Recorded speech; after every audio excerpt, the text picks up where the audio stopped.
ಶಿವಪುರಾಣದೊಳಗೆ ಒಂದು ಮಾತು ಬರುತ್ತದೆ. ಆ ಮಾತು ಏನು ಅಂದ್ರೆ ಸರ್ವತ್ರಮಪಿ ದೇವಃ ಅಂದ್ರ ಸರ್ವತ್ರಮಪಿ ದೇವಃ. ನಿಮಗೊಂದು ಪ್ರಶ್ನೆ ಕೇಳ್ತೀನಿ, ಈ ಕಂಬದಾಗ ಚನ್ನವೀರಜ್ಜರ್ ಅದಾರೋ ಇಲ್ಲೋ? ಅದಾರೋ ಇಲ್ಲೋ?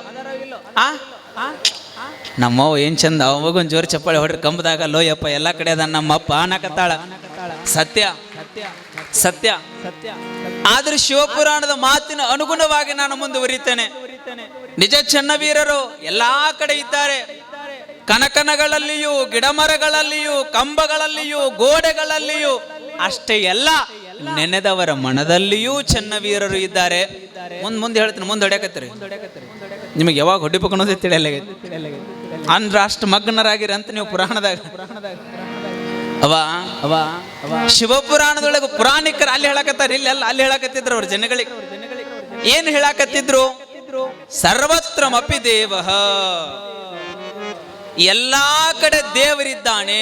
ಕಂಬಗಳಲ್ಲಿಯೂ, ಗೋಡೆಗಳಲ್ಲಿಯೂ, ಗಿಡಮರಗಳಲ್ಲಿಯೂ, ಕಣ ಕಣ ವಸ್ತುಗಳಲ್ಲಿಯೂ ಸಹಿತ ದೇವರಿದ್ದಾನೆ ಅಂತ ತಿಳ್ಕೊಂಡು ಹೇಳಿ ಪುರಾಣಿಕರು ಆವತ್ತಿನ ಪುರಾಣವನ್ನು ಮಂಗಲ ಮಾಡಿದ್ರು. ಇದನ್ನು ಬಹಳ ಚಲೋ ಲಕ್ಷ ಕೊಟ್ಟ ಒಂದು ಮುದುಕಿ ಬಹಳ ಚಲೋ ಶ್ರವಣ ಮಾಡಿತ್ತು. ಶ್ರವಣದೊಳಗೆ ಶ್ರಾವಣ ಅಂದ್ರೆ ಏನು? ಶ್ರವಣ ಇತಿ ಶ್ರಾವಣ. ಶರಣರ 4 ಉಪದೇಶಗಳನ್ನ ಶ್ರವಣ ಮಾಡೋದೇನದಲ್ಲ, ಅದಕ್ಕ ಶ್ರಾವಣ ಮಾಸ ಅಂತ ಕರೀತಾರ. ಇಲ್ಲಿ ಕೇವಲ ಶ್ರಾವಣದೊಳಗ ಚನ್ನವೀರನ ನಾಮಸ್ಮರಣೆ ಮಾತ್ರ ಕಿವೊಳಗೆ ಬೀಳಬೇಕೆ ಹೊರತಾಗ ಬೇರೆ ನಾಮಸ್ಮರಣೆ ಅಲ್ಲ. ಶ್ರವಣ ಶ್ರವಣ ಶ್ರವಣ ಮಾಡ್ಬೇಕು. ಆಗ ಆಗ ಆಗ ಪುರಾಣ ಎಲ್ಲ ಮಂಗಲಾದಗಳನ್ನ ಬಹಳ ಚಲೋ ಶ್ರವಣವನ್ನ ಮಾಡಿತ್ತು ಒಂದು ಮುದುಕಿ. ಸರ್ವತ್ರಮಪಿ ದೇವಃ. ಹೋಯ್ತು ಪ್ರಸಾದ ಮಾಡ್ರಿ ಮನೆಗೆ. ರಾತ್ರಿ ಹೋಗಿ ಮಲ್ಕೊಂತು. ಬೆಳಗ್ಗೆ 4:30 ಸೂರ್ಯ ಉದಯ ಆಗುವ ಮುನ್ನವೇ ಬ್ರಾಹ್ಮಿ ಮುಹೂರ್ತದಲ್ಲಿ ಎತ್ತು. ಈಗೆಲ್ಲ ನಾವು ನೀವುಗಳೆಲ್ಲ ಸೂರ್ಯಪುತ್ರರಾಗಿದ್ದೇವೆ. ಆದರೆ ಅವತ್ತಿನ ಕಾಲದಲ್ಲಿ ಸೂರ್ಯಪುತ್ರರು ಯಾರೂ ಇರಲಿಲ್ಲ. ಸೂರ್ಯನ ಮುನ್ನವೇ ಎದ್ದು ಮನೆಯನ್ನ ಹಸನ ಮಾಡ್ತಿದ್ರು. ಉದಯದ ಮುನ್ನವೇ ಎಲ್ಲರೂ ಹೇಳ್ತಾ ಇದ್ರು. ಇವತ್ತಿಗೂ ಸಹಿತ ಹೇಳ್ಬೇಕು, ಆರೋಗ್ಯದ ದೃಷ್ಟಿಕೋನದ ಪ್ರಕಾರ. ನಿಮಗೊಂದು ಮಾತು ಹೇಳ್ತಾನೆ ವಿಜ್ಞಾನದ ಪ್ರಕಾರ. ವಿಜ್ಞಾನದ ಮುಂದುವರಿದು ಒಂದು ಮಾತನ್ನು ನಿಮಗೆ ಹೇಳೋದಾದ್ರೆ, ಯಾವ ವ್ಯಕ್ತಿ ಸೂರ್ಯ ಉದಯದ ಮುನ್ನವೇ ಹೇಳ್ತಾನೆ 50% ರೋಗಗಳು ಅವನಿಂದ ದೂರ ಆಗ್ತಾವಂತ. 50%, 100 ಸೂರ್ಯ ಉದಯದ ಮುನ್ನ. ನಾವೆಲ್ಲ ಈಗ ಸೂರ್ಯಪುತ್ರರಾಗಿದ್ದೇವೆ. ಸೂರ್ಯ ಹುಟ್ಟಿ 4 ತಾಸಾದ ಬಳಿಕ ನಾವು ಹುಟ್ಟುತ್ತೇವೆ. ಆದ್ರೆ ಅವತ್ತಿನ ಕಾಲ ಆಗಿರ್ಲಿಲ್ಲ. ಸೂರ್ಯ ಉದಯದ ಮುನ್ನವೇ ಹೇಳುತ್ತಿದ್ದ. ಪುರಾಣ ಕೇಳಿ ಹೋಗಿ ಮರುದಿನ 4:45 ಗಂಟೆಗೆ ಮುದಿಗೆತ್ತು. ಎದ್ದಗಳನ್ನೇ ನೀವೇನು ಕೆಲಸ ಮಾಡ್ತೀರಿ ಅಂದ್ರೆ ಮನೆಯೆಲ್ಲ ಸ್ವಚ್ಛ ಮಾಡ್ಕೊಳ್ತೀರ ಮೊದಲಿಗೆ. ಅಂದ್ರೆ ಲಕ್ಷ್ಮಿ ಒಳಗೆ ಬರ್ಬೇಕಂದ್ರೆ ಮನೆಯೆಲ್ಲ ಸ್ವಚ್ಛ ಆಗಿರ್ಬೇಕು. ಅಂದಾಗ ಮಾತ್ರ ಲಕ್ಷ್ಮಿ ಒಳಗೆ ಪ್ರವೇಶ ಮಾಡ್ತಾಳೆ. ಇಲ್ಲ ಅಂದ್ರೆ ಇಲ್ಲ, ಪ್ರವೇಶ ಮಾಡ್ಲಿಕ್ಕೆ ಸಾಧ್ಯ ಇಲ್ಲ. ಎಲ್ಲ ಮನೆ ಕಸ ಹೊಡಿತದ. ಮೂಲೆ ಮೂಲೆ ಮೂಲೆ ಮೂಲೆ ಕಸ ಹೊಡಿತ. ಕಸ ಹೊಡಿದಷ್ಟೇ ತಡ ಮನ್ಯಾನ ಕಸ ಒಂದು ಬುಟ್ಟಿ ಗುಂಪೆ ಆಯ್ತು. ಗುಂಪಿ ಮಾಡ್ಕೊಂಡು ಕಸ ಎಲ್ಲ ಬುಟ್ಟಿ ಒಳಗೆ ತುಂಬಿಕೊಂಡು ಹೋಗಿ ಕಸ ತಿಪ್ಪಿ ಒಳಗೆ ಚೆಲ್ಲಬೇಕು ಅನ್ನೋದ್ರೊಳಗೆ ಆ ಮುದುಕಿಗೆ ಪಟ್ಟ ನಂಗೆ ಪುರಾಣಿಕರು ಹೇಳಿದ ಮಾತು ನೆನಪಾಯ್ತು. ಏನ್ ಹೇಳಿದ್ರು ಪುರಾಣಿಕರು? ಏನ್ ಹೇಳಿದ್ರು ಪುರಾಣಿಕರು? ಯವ್ವ ನೀವು ಅವಾಗ ಹೋಗಿ ಮಾತಾಡ್ಬೇಕು ನಮ್ಮ ಜೊತೆ. ಹಾ ಅಂದ್ರೆ ನಮಗ್ ನೀವು ಇಲ್ಲೇ ಇದ್ದೀರ ಅಂತ ಗೊತ್ತಾಗೈತಿ. ಏನ್ ಹೇಳಿದ್ರು ಪುರಾಣಿಕರು? ಸರ್ವತ್ರಮಪಿ ದೇವಃ. ಆ ಮುದುಕಿಗೆ ನೆನಪಾಯ್ತು ಪಟ್ಟಣ. ಇನ್ನೇನು ಹೆಂಗ ಬುಟ್ಟಿ ತಲೆ ಮೇಲಿಂದ ತೆಗೆದು ತಿಪ್ಪ್ಯಾಗ ಚೆಲ್ಲಬೇಕು ಅನ್ನೋದ್ರೊಳಗೆ ಪಟ್ಟ ನಂಗೆ ನೆನಪಾಯ್ತು. ಅಯ್ಯೋ ಯವ್ವ, ನಿನ್ನೆ ಪುರಾಣಿಕರು ಎಲ್ಲಾ ಕಡೆ ದೇವ್ರದಾನ ಅಂತ ಹೇಳ್ಯಾರ. ಜೇರ್ ಕರ್ತ ತಿಪ್ಪ್ಯಾಗ ನಾ ಕಸ ಚೆಲ್ಲಿದ್ನಂದ್ರೆ ಯಾರ ಮೇಲೆ ಚೆಲ್ಲದಂಗಾಗತ್ತ? ಯಾರ ಮೇಲೆ ಚೆಲ್ಲದಂಗಾಗತ್ತ? ಇಟ್ಟೆಲ್ಲ ಗೊತ್ತಿದ್ರು ಹೋಗಿ ಚೆಲ್ಲತಿರಲ್ಲ. ಮತ್ತೆ ನಿಮಗೆ ಏನ್ ಅನ್ಬೇಕು? ನಾವು ಏನಪ್ಪಾ ಮುತ್ತೆ ನಮಗ ಬರಾಕತ್ತಾನ ಅಂದಿಗಿಂದೇರಿ ನೀವು ಸುಮ್ಮನೆ ಹಾಗೆ. ಆ ಮುದಿಕೆ ಅನ್ಕೊಂತು, ನಾ ಕಸ ಏನ್ರಿ ಚೆಲ್ಲಿದ್ನಂದ್ರೆ ದೇವ್ರ ಮೇಲೆ ಚೆಲ್ಲದಂಗಾಗತ್ತ, ಕಸ ಚೆಲ್ಲಬಾರ್ದು ಅಂತ ಹೊಳೆ ಬುಟ್ಟಿ ಮನೆಗೆ ಹೋಯ್ತದು. ಹೊಳ್ಳೆ ಬುಟ್ಟಿ ಮನೆಗೆ ಹೋಯ್ತು, ಇಟ್ಕೊಳ್ತು, ನಾಷ್ಟ ಮಾಡ್ತು, ಮಧ್ಯಾಹ್ನ ಊಟ ಮಾಡ್ತು. ಕರೆಕ್ಟ್ ಪುರಾಣ ಟೈಮಿಗೆ ಗುರುಗಳನ್ನ ಕೇಳಿ ಎಲ್ಲರೇ ಅವ್ರು ಚೆಲ್ ಅಂತಾರೆ ಅಲ್ಲಿ ಚೆಲ್ಲಬೇಕು ಅಂತ ತಿಳ್ಕೊಂಡು ಹೇಳಿ ಹಿಂಗ 1000 ಜನ ಕುಂತಿತ್ತು. ನಟ್ಟ ನರ್ಬರ್ಕ್ ದೊಡ್ಡ ಬುಟ್ಟ್ಯಾಗ ಒಂದು ಬಟ್ಟೆ ಮುಚ್ಕೊಂಡು ಬಂತಿದ್ದು, ತಲೆ ಮೇಲೆ ಇಟ್ಕೊಂಡು ಪುರಾಣಕ್ಕೆ ಕಸ ತಗೊಂಡು ಬಂದೈತಿ. ಇದು ಗುರುಗಳು ಅನ್ಕೊಂಡಾರ, ಬಾ ಬಾ ಬಾ ಬಾ ಬಾ ಬಾ ನನ್ನ ಪುರಾಣಿ ಮುದುಕಿ ಮ್ಯಾಲೆ ಎಟ್ಟರೆ ಪರಿಣಾಮ ಆಗಿರ್ಬೇಕು, ಎಟ್ಟರೆ ಪರಿಣಾಮ ಆಗಿರ್ಬೇಕು ನೋಡು. 1000 ಜನ ಹಿಂಗ ಕೈ ಬೀಸ್ಕೊಂಡು ಬಂದಾವ. ಈ ಮುದುಕಿ ನನ್ನ ಸಂಬಂಧ ಪಂಚಮಿ ಉಂಡಿ ತಂದೈತಿ ಅಂತ ತಿಳ್ಕೊಂಡು ಹೇಳಿ ಅದು ತಿಳ್ಕೊಂಡೈತಿ ಕರೆ ಅದು ತಂದಿಲ್ಲ. ಇವ್ರು ದೊಡ್ಡ ಬುಟ್ಟಿ ನೋಡಿ ಉಂಡಿ ಗಿಂಡಿ ತಂದಿರ್ಬೇಕಂತ ಇವ್ರು ತಿಳ್ಕೊಂಡಾರ. ಆ ಮುದುಕಿ ಹೋಗಿ ಪಟ್ಟ ನಂಗೆ ಪುರಾಣಿಕರ ಮುಂದೆ ಬುಟ್ಟಿ ಇಟ್ಟು ಬಟ್ಟೆ ತೆಗದ್ಲಕ್ಕೆ ಎಲ್ಲಾರು ಉಂಡಿ ತಂದಿದ್ ನೋಡಿನಿ, ಹಣ್ಣು ತಂದಿದ್ ನೋಡಿನಿ, ಇನ್ನೇನು ವಸ್ತುಗಳನ್ನ ತಂದು ಕೊಟ್ಟಿದ್ ನೋಡಿನಿ, ನೀ ಏನು ಕಸ ತಂದಿಯಲ್ಲ ವಾಯವ ಯಾಕ? ಏನಿಲ್ಲಪ್ಪ, ನಿನ್ನೆ ಪುರಾಣ ಹೇಳಬೇಕಾದ್ರ ಸರ್ವತ್ರಮಪಿ ದೇವಾಹ ಅಂತ ನೀವು ಹೇಳಿದ್ರಿ, ಎಲ್ಲಾ ಕಡೆ ದೇವರದಾನ ಅಂತ ನೀವು ಹೇಳಿದ್ರಿ. ನಾನು ಬೆಳಗ್ಗೆ ಎದ್ದ ತಿಪ್ಪ್ಯಾಗ ಚೆಲ್ಲಾಕ ಹೋದೆ, ಅವಾಗ ನೀವು ಹೇಳಿದ ಮಾತು ನೆನಪಾಯ್ತು. ಏನಾದರೂ ಈ ಕಸವನ್ನು ಚೆಲ್ಲಿ ಬಿಟ್ಟೆ ಅಂದ್ರೆ ದೇವರ ಮೇಲೆ ಚೆಲ್ಲಿದಂಗಾಗುತ್ತ. ಇಷ್ಟು ದಿನ ನನಗೆ ಅರಿವಿರಲಿಲ್ಲ, ಇವತ್ತು ಅರಿವು ಬಂದದ. ಈ ಕಸವನ್ನ ಎಲ್ಲಿ ಚೆಲ್ಲಬೇಕು ನೀನೇ ಹೇಳು, ಹೋಗಿ ಚೆಲ್ಲುತ್ತೀನಿ ಅಂತದ ಮುದಿಕ್. ಪುರಾಣಿಕರು ಬಹಳ ಶಾನೆ ಇದ್ರು, ಬಹಳ ಶಾನೆ ಇದ್ರು. ಪುರಾಣಿಕರು ಹೇಳ್ತಾರ, ಕಸ ಎಲ್ಲಿ ಚೆಲ್ಬೇಕು ಅಂದ್ರ, ಈಗ ನಾನು 2 ಕೈಗಳನ್ನು ಮುಗಿದು ಶರಣು ಶರಣಾರ್ಥಿ ಅಂತ ಹೇಳಿಸ್ತೀನಿ. ಯಾರು ಹೇಳ್ತಾರ ಅವ್ರನ್ನ ಬಿಡು, ಯಾರು ಹೇಳೋದಿಲ್ಲ ಅವ್ರ ಬಾಯ ಹೋಗಿ ಚಲ್ಲು ಅಂದ್ರಂತ ಅವ್ರು ಪುರಾಣಿಕರು. ಶರಣು ಶಿವಶರಣಾರ್ಥಿಗಳು. ಒಟ್ಟ ನಿಮಗೆ ಅವಾಗ ಇಂಥ ಡೋಸ್ ಒಟ್ಟ ದಿನ ಒಂದು ಕೊಡಬೇಕ ಅಂದ್ರೆ ಎಚ್ಚರಕರ. ನಮ್ಮ ಜನ ಯಾಕೆ ಎಲ್ಲ ಮರ್ಯಾಕತ್ತೈತಿ, ಎಲ್ಲವನ್ನ ಮರ್ಯಾಕತ್ತೈತಿ. ಮಠ ಬೇಡ, ಮಂದಿರ ಬೇಡ, ಗುರುಗಳು ಬೇಡ, ಗುಡಿಗುಂಡಾರಗಳು ಬೇಡ. ಸ್ವಾಮಿ, ಕಲಿಯುಗದ ಅಂತ್ಯದ ಕಾಲ, ಕಲಿಯುಗದ ಅಂತ್ಯದ ಕಾಲ ಇದು ಎಲ್ಲವನ್ನ ಮರೆಸುತ್ತೆ, ಎಲ್ಲವನ್ನ ಮರೆಸುತ್ತೆ. ಮರೆಯುವ ಕಾಯ, ಅರಿವಿನ ಅಂಚಿನಲ್ಲಿ ಹೋಗುವ ಕಾಯ ಇದು ಮರೆಯುತ್ತದೆ. ಪೂಜೆಯನ್ನು ನಿಲ್ಲಿಸುವಂತ ಹೇಳುತ್ತದೆ. ಮನೆಯೊಳಗಡೆ ಇರತಕ್ಕಂಥ ತಾಯಿಯನ್ನು ದೂರ ಸರಿಸುವಂತ ಹೇಳುತ್ತದೆ. ಮನೆಯೊಳಗೆ ಬಂದ ಸೊಸಿ ಹೇಳುತ್ತದೆ ಮನಸ್ಸು, ಹೆಂಗರೆ ಮಾಡಿ ಅತ್ತೆಯನ್ನು ಬಡದು ಹೊರಗೋಗಿ ಅಂತ ಹೇಳುತ್ತದೆ ಮನಸ್ಸು. ಯಾಕ? ಕಲಿಯುಗದ ಅಂತ್ಯದ ಕಾಲ. ಗುಡಿಗೆ ಯಾರಾದ್ರೂ ಹೊಂಟ್ರು ಅಂದ್ರೆ ಹೇಳುತ್ತದೆ ಮನಸ್ಸು, ಹುಚ್ಚುಗೊಟ್ಟಿ ಗುಡಿಗೆ ಹೋಗಿ ಏನು ಮನ್ನ ಮಾಡ್ತಿ, ಬಾಯಿಲ್ ಆಟ ಆಡೋಣ, ತಗಮ್ಮ ಮನೆ ರೊಕ್ಕ, ಬಾಯಿ ಇಸ್ಪೇಟ್ ಆಡೋಣ ಅಂತ ಹೇಳುತ್ತದೆ ಮನಸ್ಸು. ಮರೆಸುವಂತಹ ಕಾಲ.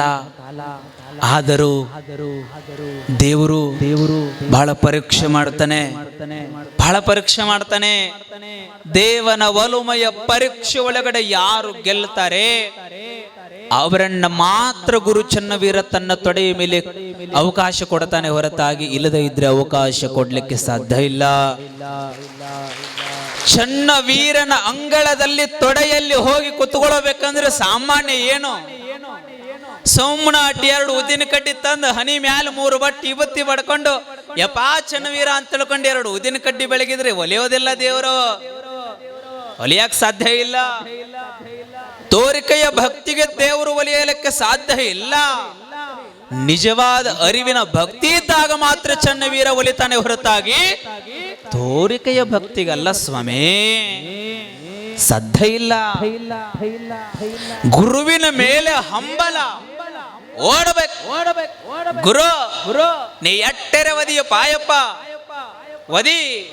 ಅದಕ್ಕಾಗಿ ನಿಜಗೊಂಡ್ರು ಹೇಳುತ್ತಾರ, ಶ್ರೀ ಗುರು ವಚನೋಪದೇಶವನ್ನಾಲಿಸಿದಾಗಳಬಹುದು ಈ ನರರಿಗೆ ಮುಕುತಿ.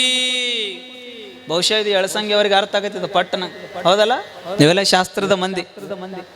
ನಿಜಗುಣರು ಹೇಳತಾರ, ಶ್ರೀ ಗುರು ವಚನೋಪದೇಶವನ್ನಾಲಿಸಿದಾಗಳಬಹುದು ನರರಿಗೆ ಮುಕುತಿ. ಇಲ್ಲಿ ಕುಂತೇವಲ್ಲ, ನಾನು ಹಿಡ್ಕೊಂಡು ನೀವೆಲ್ಲ, ನಮಗೆ ಯಾವಾಗ ಮುಕ್ತಿ ಸಿಗುತ್ತದೆ ಅಂದ್ರೆ, ಯಾವಾಗ ಪರಮಾತ್ಮ ನಮ್ಮನ್ನ ಕರೆದುಕೊಳ್ಳುತ್ತಾನೆ ಅಂದ್ರೆ, ಪರಮಾತ್ಮ ಯಾವಾಗ ಶುಭ ನಮ್ಮನ್ನ ಅಪಗೊಳ್ಳು ಅಂತಂದ್ರೆ, ಯಾವಾಗ ಗುರುಪಾದ ಲಿಂಗ ಶಿವಯೋಗಿಯ ಪಾದ ಹಿಡಿತೇವಲ್ಲ, ಆ ಪಾದ ಹಿಡಿದಾಗ ಮಾತ್ರ ಪರಮಾತ್ಮ ನಮ್ಮನ್ನ ಕರ್ಕೊಳ್ತಾನೆ, ಎತ್ತುಕೊಳ್ಳುತ್ತಾನೆ, ಹೊರತಾಗಿ ಇಲ್ಲದ ಇದ್ರೆ ಎತ್ತಿಕೊಳ್ಳಲಿಕ್ಕೆ ಸಾಧ್ಯ ಇಲ್ಲ. ಮತ್ತ ಮಥಿಗಳ ಪುಂಡರಾಲಿಪ ಗೋಷ್ಠಿ ಇದು ಅಲ್ಲ ಯವಾ, ಮತ್ತ ಮಥಿಗಳ ಪುಂಡರಾಲಿಪ ಗೋಷ್ಠಿ ಇದು ಅಲ್ಲ. ಸತ್ಯ ಶರಣರ ತಿಳಿಯುವುದು ಬಸವ ಪುರಾಣ, ಸತ್ಯ ಶರಣರ ತಿಳಿಯುವುದು ಬಸವ ಪುರಾಣ. ಇದು ನಮ್ಮನ್ನು ನಮಗೆ ತಿಳಿಸಿಕೊಡುತ್ತದೆ, ನಮ್ಮನ್ನ ಜ್ಞಾನದ ಕಡೆಗೆ ಮುಖ ಮಾಡಿಸ್ತದೆ. ನಾವು ಸದ್ಗುರುವನ್ನ ಪರಮಾತ್ಮನನ್ನ ಹೆಂಗ ನಂಬಬೇಕು ಅಂತ ಹೇಳಿಕೊಡುತ್ತದೆ. ಏ ತಂಗಿ ಸುಮ್ಮನೆ ಕುಂಡ್ರಿವ, ಸುಮ್ಮನೆ ಕುಂಡ್ರಿ, ಬಾಯಿ ಮಾಡ್ಬಟ್ರಿ. ಇವು ಸಣ್ಣ ಹುಡುಗರನ್ನ ಸ್ವಲ್ಪ ನಾಳೆಯಿಂದ ದಯವಿಟ್ಟು ಹಿಂದ್ಗಡೆ ವ್ಯವಸ್ಥೆಯನ್ನು ಮಾಡಬೇಕು ಅಂತ ನಾನು ವಿನಂತಿಸಿಕೊಡ್ತೇನೆ. ಜಾಸ್ತಿ ನೀವು ಮಕ್ಕಳನ್ನ ಕರ್ಕೊಂಡು ಬರ್ರಿ ಪುರಾಣಗಳಿಗೆ, ಪ್ರವಚನಗಳಿಗೆ, ಮಠ ಮಂದಿರಗಳಿಗೆ. ಕಾರಣ ಈಗ 3 ಜನ ಹುಡುಗರು ಕಟ್ಟಿ ಮೇಲೆ ಕುಂತ ಮಾತಾಡಕತ್ತಿದ್ರು, ಅವಕ್ಕೇನೋ ಗೊತ್ತಿಲ್ಲ, ಸುಮ್ಮನೆ ಮಾತಾಡಕತ್ತಿದ್ದು, ಬಹಳ ಚಂದ ಮಾತಾಡಕತ್ತಿದ್ದು. ಆ 3 ಜನರೊಳಗೆ ಒಣ್ಣೆ ಕುಂತ ಒಂದಂತ ದೋಸ್ತ ಅಂದವ, ಏನು ಏನು ಏನು ನಮ್ಮಜ್ಜ ಎಷ್ಟು ಸಾಧನೆ ಮಾಡಿದ್ದ ನಿನಗೆ ಗೊತ್ತೈತೇನು ಅಂದಿವ. ಯಾರೋ ಅವ ಬಾಜು ಕುಂತವ ಗೆಳೆಯ, 2ನೇ ಕುಂತವ. ಅವಾಗ 1ನೇ ಕುಂತ ಬಂದ, ನೋಡಪ್ಪ ನಿಮ್ಮ ಅಜ್ಜ ಕುನ್ಯಾಗ ಹೋದ ಬಳಿಕ ಹುಟ್ಟಿನ ನಾನು, ನಿಮ್ಮ ಅಜ್ಜನ ಸಾಧನೆ ನನಗೆ ಗೊತ್ತಿಲ್ಲ. ಅವಾಗ ಅವ ಅಂದ, ದೋಸ್ತ ನಮ್ಮ ಅಜ್ಜ ಎಂತ ದೊಡ್ಡ ಸಾಧನೆ ಮಾಡಿದ್ದ ಅಂದ್ರ, ನಮ್ಮ ಅಜ್ಜ ಹೊಲದೊಳಗ ಗೆಣಸು ಬೆಳೆದಿದ್ದ. ಗೆಣಸು ಅಂದ್ರೆ ಅರ್ಥ ಆಗುತ್ತಲ್ಲ, ಈ ಕಡೆ ಸೈಡ್ ಬೆಳಿತಾರಲ್ಲ, ಏನಂತೀರಿ ನೀವು ಅದಕ್ಕೆ? ಹಾ ರತ್ನಾಳಕ ಅದೇ ಅಂತ. ಒಂದೊಂದು ಭಾಷೆ ಬಹಳ ವ್ಯತ್ಯಾಸ ಆಗುತ್ತದೆ. ನಾನು ಫಸ್ಟ್ PU ಸೆಕೆಂಡ್ PU ಕಲಿಯೋದಕ್ಕೆ ಬಾಲ್ಕಿಗೆ ಬಂದಿದ್ದೆ. ಬಹುಶಃ ಇಲ್ಲಿಂದ 100 ಕಿಲೋಮೀಟರ್ ಆಗ್ಬೋದು ಬಾಲ್ಕಿ. ನಾನು ಮೊದಲಿಗೆ ಶಿವಯೋಗ ಮಂದಿರದಲ್ಲಿ ಶಿವಮೊಗ್ಗ ಜಿಲ್ಲೆಯಲ್ಲಿ ಅಧ್ಯಯನವನ್ನು ಮಾಡಿ ಮೊಟ್ಟ ಮೊದಲಿಗೆ ನಾನು ಬಾಲ್ಕಿಗೆ ಬಂದಂತಹ ಸಂದರ್ಭದಲ್ಲಿ ನನಗೆ ಇಲ್ಲಿ ಭಾಷೆ ಅರ್ಥ ಆಗ್ತಾ ಇರಲಿಲ್ಲ. ಇಲ್ಲಿ ಭಾಷೆ ಗುಲ್ಬರ್ಗ ಮತ್ತು ಬೀದರ್ ಭಾಷೆ ಸ್ವಲ್ಪ ಬದಲಾವಣೆ, ಬಹಳ ವ್ಯತ್ಯಾಸ ಆಗುತ್ತವೆ. ಆ ಗುಲ್ಬರ್ಗ ಬಾಲ್ಕಿ ಮಠದೊಳಗೆ ಇರಬೇಕಾದ್ರೆ ಫಸ್ಟ್ PU ಸೆಕೆಂಡ್ PU ಓದ್ಬೇಕಾದ್ರೆ ಫಸ್ಟ್ನೇ ದಿನ ಬಂದಾಗ ನನ್ನ ಗುರುಗಳು ಅವ್ರ ಜೊತೆಗೆ ಒಂದು ಊರಿಗೆ ಕರ್ಕೊಂಡು ಹೋದ್ರು ಪೂಜೆಗೆ. ಬರ್ರಿ ದೇವ್ರು ಹೋಗಿ ಬರೋಣ ಅಂತ ತಿಳ್ಕೊಂಡೆ. ಅಲ್ಲಿ ಔರಾದ್ ಅಂತ ಊರು ಬರ್ತದೆ, ನಿಮಗೆ ಗೊತ್ತಿರಬಹುದು ಬಹುಶಃ. ಇಲ್ಲಿ ನಿಮ್ಮ ತಾಲೂಕಿನಾಗ ಒಂದು ಔರಾದ್ ಐತಿ, ಅಲ್ಲಿ ಒಂದು ಔರಾದ್ ಐತಿ, ಸಂತಪುರ ಔರಾದ್ ಅಂತ ತಿಳ್ಕೊಂಡೆ. ಅದು ಮಹಾರಾಷ್ಟ್ರ ಮತ್ತು ತೆಲಂಗಾಣ ಬೌಡರ್ನಲ್ಲಿ ಇರತಕ್ಕಂತಹ ಒಂದು ಊರು, ತಾಲೂಕು, ಔರಾದ್ ತಾಲೂಕು. ಬಹುಶಃ ಬೀದರ್ ಜಿಲ್ಲೆ ಅಂದ್ರೆ ಕರ್ನಾಟಕದ ಕಿರೀಟ ಅಂತ ಕರೀತಾರೆ. ಅಂದ್ರೆ ನಮ್ಮ ಕರ್ನಾಟಕದ ಕೊನೆಯ ಜಿಲ್ಲೆ ಬೀದರ್ ಜಿಲ್ಲೆ. ಅಲ್ಲಿ ಗುರುಗಳ ಜೊತೆಗೆ, ಪೂಜ್ಯರ ಜೊತೆಗೆ ನಾನು ಹೋದಾಗ ರಾತ್ರಿ ಹೋದ್ವಿ, ಮಲ್ಕೊಂಡ್ವಿ. ಗುರುಗಳಕ್ಕಿಂತ ಬೇಗ ಎದ್ದು ಹೊರಗಡೆ ಬಂದು ಬ್ರಷ್ ಮಾಡ್ತಾ ನಾನು ನಿಂತಿರ್ಬೇಕಾದ್ರೆ ಆ ಮನಿ ಯಜಮಾನ ನನ್ನ ಹತ್ರ ಬಂದು ಕೇಳಿದ, ಅಪ್ಪ ಅಂದ, ಏನ್ರಿ ಏನಿಲ್ಲಪ್ಪ, ಮತ್ತ ನೀವು ಹೊರಗೆ ಹೊಯ್ಕೊಂತಿರೋ ಏನು ಒಳಗೆ ಹೊಯ್ಕೊಂತಿರೋ ಅಂದವ. ನಾಂದ, ಯಪ್ಪ ನಮ್ಮ ಊರಾಗ ಹೋಳಿ ಉಣ್ಣಿಗಟ್ಟ ಹೊಯ್ಕೊಂತೀವಿ ಮಾರೆ, ಅದು ಹೊಯ್ಕೊಳ್ದು ಬಿಟ್ಟು ಈಗ ಸ್ವಾಮಿ ಆದಗಳನ್ನ ಬಿಡೋದು ಬಿಟ್ಟಿನಿ, ಮತ್ತು ನನಗೇನು ಗೊತ್ತಾಗಕತ್ತಿಲ್ಲ ಅಂದೆ ನಾನು. ಅವಾಗ ಅವ ಅಂದ, ಯಪ್ಪ ಹೊರಗೆ ಹೊಯ್ಕೋತಿರೋ ಒಳಗೆ ಹೊಯ್ಕೋತಿರೋ ಅಂದ್ರ ಏನು ಒಳಗೆ ಜಳಕ ಮಾಡ್ತಿರೋ ಏನು ಹೊರಗೆ ಜಳಕ ಮಾಡ್ತಿರೋ ಅಂತ ಕೇಳಾಕತ್ತೇನ್ರಿ ಅಪ್ಪ ಅವ್ರ ಅಂದ. ಭಾಷೆ ತಿಳಿತದಲ್ಲ, ಪರವಾಗಿಲ್ಲ, ಓಕೆ. ತಿಳಿಲಿಲ್ಲ ಅಂದ್ರೆ ಹೇಳಿ, ನಿಮ್ಮ ಗುಲ್ಬರ್ಗ ಡಿಕ್ಷನರಿ ಪ್ರಕಾರ ನಾಳೆಯಿಂದ ಹೇಳಕ್ ಸ್ಟಾರ್ಟ್ ಮಾಡ್ತೀನಿ. ತಿಳಿಲಿಲ್ಲ ಅಂದ್ರೆ ಹೇಳ್ರಿ, ನೋಡ್ಕೊಂಡು ಹೇಳ್ತೀನಿ, ಯಾಕೆ ತಿಳಿಬೇಕಲ್ಲ. ಯಾಕಂದ್ರೆ ಇದು ತಿಂಗಳು ಹೇಳೋದೈತೆ, ವಾರ 12 ದಿನ ಆದ್ರೆ ಹೆಂಗ ನಡೆಯ 30 ದಿನ ಹೇಳಬೇಕಲ್ಲ. ಇನ್ನು 26 ದಿನ ಬಾಕಿ ಇತ್ತು ನಾಳೆಯಿಂದ, ಇವತ್ತು 4ನೇ ದಿನ. ಆಗ ಅವ ಅಂದ, ದೋಸ್ತ ನಮ್ಮಜ್ಜ ಎಷ್ಟು ದೊಡ್ಡ ಸಾಧನೆ ಮಾಡಿದ್ದ ಅಂದ್ರ, ನಮ್ಮಜ್ಜ ಹೊಲದೊಳಗ ಗೆಣಸು ಬೆಳೆದಿದ್ದ. ಎಂತ ದೊಡ್ಡ ಗೆಣಸು ಬೆಳೆದಿದ್ದ ಅಂದ್ರ ಒಂದು ಲಾರ್ಯಾಗ ಒಂದ ಗೆಣಸು ಹಿಡಿಸಿತ್ತು, ಅಂತ ದೊಡ್ಡ ಗೆಣಸು ಬೆಳೆದಿದ್ದ ಅಂದಂತ ಈ ಮಗ. ಸುಮ್ಮನೆ ಮಾತಾಡೋದು, ಅವಕ್ಕೇನು ಗೊತ್ತಿರಲ್ಲ, ಕರೆ ಮಾತಾಡ್ತಾ ಇರ್ತಾವ, ಪಾಲ್ತು ಮಾತಂತ ಕರಿತಾರ ನೋಡ್ರಿ ಇವಕ್ಕ. ಅಂದುಗಳೇ ನಾವು ಗಾಬರಿ ಆದವ. ಹೌದಾ ದೋಸ್ತ, ಹೌದೋ ದೋಸ್ತ, ಒಂದು ಲಾರ್ಯಾಗ ಹಿಡಿಸಿತ್ತು, ಒಂದ ಗೆಣಸು. ಇವ 2ನೇ ಕುಂತ ಬಂದ, ನಮ್ಮಜ್ಜೊಂದು ಹೆಂಗರೆ ಮಾಡಿ ಹೈಲೈಟ್ ಮಾಡ್ಬೇಕಂದಿವ, ಹೆಂಗರೆ ಮಾಡಿ ಹೈಲೈಟ್ ಮಾಡ್ಬೇಕು. ಇವ ಅಂದ, ದೋಸ್ತ ನಿಮ್ಮಜ್ಜ ಗೆಣಸು ಬೆಳೆದಾನ, ಲಾರಿ ಆಗುವಟ್ಟು ನಾವು ಒಪ್ಪಿಕೊಳ್ಳುತ್ತೀನಿ. ನಮ್ಮಜ್ಜ ಎಂತ ಸಾಧನೆ ಮಾಡಿದ್ದ ಅಂದ್ರ, ನಮ್ಮಜ್ಜ ಬಾವ್ಯಾಗ ಜಿಗದನಂದ್ರ ಸಮುದ್ರದಾಗ ಆಶಿ ಹೊರಗೆ ಬರ್ತಿದ್ದ ಅಂದಂತಿ ಮಗ. ಏನು ಸುರಂಗ ಮಾರ್ಗ ಮಾಡಿದ್ನ ಇವರಜ್ಜ ಬಾವಿಯಿಂದ ಸಮುದ್ರಕ್ಕೆ? ಸುಮ್ಮ ಮಾತಾಡೋದ. ಇವ್ರದ್ದು ಕೇಳಿದವಲ್ಲ 3ನೇ ಕುಂತಿದ್ನಲ್ಲಿ ಇವ. ಇವ ಅಂದ ಇವರಿಬ್ರು ಅಜ್ಜನಕ್ಕಿಂತ ನಮ್ಮ ಅಜ್ಜಂದು ಭಾರಿ ಹೈಲೈಟ್ ಮಾಡ್ಬೇಕು ಅಂದಿವ. ಇವ ಅಂದ ದೋಸ್ತ ನಿಮ್ಮ ಅಜ್ಜ ಗೆಣಸು ಬೆಳೆದಾನ ಲಾರಿಯಾಗು ಒಟ್ಟು ನಾವು ಒಪ್ಕೊಂತೀನಿ. ಏ ದೋಸ್ತ ನಿಮ್ಮ ಅಜ್ಜ ಬಾವಿಯೊಳಗೆ ಜಿಗದು ಸಮುದ್ರದ ಗೆದ್ದಾನ ನಾವು ಒಪ್ಕೊಂತೀನಿ. ನಮ್ಮ ಅಜ್ಜ ಎಂತ ಸಾಧನೆ ಮಾಡಿದ್ದ ಅಂದ್ರ ನಮ್ಮ ಅಜ್ಜ ನೀರಿನ ಟ್ಯಾಂಕ್ದಾಗ ಜಗದ್ ನಳದಾಗ ಹೊರಗೆ ಬರ್ತಿದ್ದ ಅನ್ನಂತಿ ಮಗ. ಸಾಧ್ಯನಾ? ಸಾಧ್ಯ ಇಲ್ಲ. ಸುಮ್ಮನೆ ಹಾಗೆ ಮಾತನಾಡೋದು ಒಟ್ಟಾರೆ. ಆಟ್ರಿ ಅಂದ್ರೆ ಅವ್ರ ಜೀವನ ಹಾಳು ಮಾಡ್ತೀರಿ ನೀವೆಲ್ಲ ತಂದೆ ತಾಯಿಗಳು. ಹಾಗಾಗಿ ಅವರನ್ನ ಪುರಾಣಕ್ಕ ಪ್ರವಚನಕ್ಕೆ ಬಾಯಿ ಮಾಡ್ಲಿ ಪರವಾಗಿಲ್ಲ. ಅವು ಸಣ್ಣ ಹುಡುಗರು ಅವು ಗೊತ್ತಿರೋದಿಲ್ಲ, ಬಾಯಿ ಮಾಡ್ತವೆ. ಆದರೆ ಅವ್ರಿಗೆ ನಾವು ವಿಚಾರವನ್ನು ತಿಳಿಸಿದಾಗ ಒಂದಲ್ಲ ಎರಡಲ್ಲ ಮೂರನೇ ದಿನಕ್ಕೆ ನಾಲ್ಕನೇ ದಿನಕ್ಕೆ ತಾವೇ ಬದಲಾಗ್ತಕ್ಕಂಥ ಪುರಾಣ ಅಲ್ಲ ಇದು. ಸುಮ್ಮನೆ ಹರಟೆಯನ್ನು ಹೊಡಿತ ಕೇಳುವ ಪುರಾಣ ಅಲ್ಲ ಇದು. ಸುಮ್ಮನೆ ಹಚ್ಚಾರಪ್ಪ ಗುರುಗಳ ಹಚ್ಚಾರ ಯಾರೋ ಒಬ್ರು ಹೇಳಾಕ್ ಬಂದಾರ ಅಂತ ತಿಳ್ಕೊಂಡು ಹೇಳಿ ಕೇಳೋದಕ್ಕೆ ಬರೋದಲ್ಲ. ಅವಾ ಸಾಮಾನ್ಯ ಅಲ್ಲ ಬಸವ ಪುರಾಣ ಅಂದ್ರೆ. ಬಸವ ಪುರಾಣ ಎಷ್ಟು ಅದ್ಭುತ ಅಂದ್ರೆ ಬಸವ ಪುರಾಣ ಹೇಳುವವನು ತಪಸ್ಸು ಮಾಡಬೇಕಾಗ್ತದೆ, ಬಸವ ಪುರಾಣವನ್ನು ಕೇಳುವವರು ತಪಸ್ಸು ಮಾಡಬೇಕಾಗ್ತದೆ. ಏಕಕಾಲಕ್ಕೆ ಪೂಜ್ಯ ದ್ವಯರನ್ನ ತಪಸ್ಸನ್ನು ಮಾಡಿಸುವ ಶಕ್ತಿ ಬಸವ ಪುರಾಣಕ್ಕಿದೆ. ಬಸವ ಪುರಾಣಕ್ಕಿದೆ, ತಪಸ್ಸನ್ನ ಮಾಡಿಸ್ತದೆ. ಬಸವ ಪುರಾಣ ಅಂದ್ರೆ ಅದೊಂದು ಭಕ್ತಿಯನ್ನು ಹುಟ್ಟಿಸುವ ಪುರಾಣ. ಬಸವ ಪುರಾಣ ಅಂದ್ರ ಅನುಭವ ಮಂಟಪ ಅಂದ್ರ 770 ಅಮರಗಳನ್ನು ಒಳಗೊಂಡು ವಿಶ್ವದ ಮೊಟ್ಟ ಮೊದಲ ಪಾರ್ಲಿಮೆಂಟ್ 900 ವರ್ಷದ ಹಿಂದೆ. ನಾವೆಲ್ಲ ಇವತ್ತಿನ ದಿನ ಸಂಸತ್ ಭವನವಂತ ಕಾಣ್ತೀವಿ, ವಿದೇಶದೊಳಗೆ ಹೋಗಿ ಪಾರ್ಲಿಮೆಂಟ್ ಅನ್ನು ತೋಡ್ತೀವಿ, ದೆಹಲಿ ಒಳಗೆ ಪಾರ್ಲಿಮೆಂಟ್ ಅಂತ ನಾವು ಕರಿತೀವಿ. ಅಲ್ಲಿ ಎಷ್ಟು ಜನ ಅಂದ್ರೆ 770 ಜನ ಮೆಂಬರ್ಗಳಂತ ನಾವು ಕರಿತೀವಿ.